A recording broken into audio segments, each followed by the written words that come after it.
আসসালামু আলাইকুম। Hi guys, আপনারা জানেন ফেসবুকের ভিতর লং ভিডিও ছাড়তেছেন। লং ভিডিও ছাড়ার কারণে আপনার একটা ভিডিও 4টা 5টা হয়ে যাচ্ছে।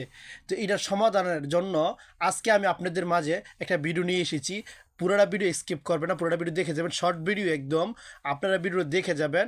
আমি একদম প্র্যাকটিক্যাল সব কিছু আপনাদেরকে মাঝে দেখাই দেবো ইনশাআল্লাহ।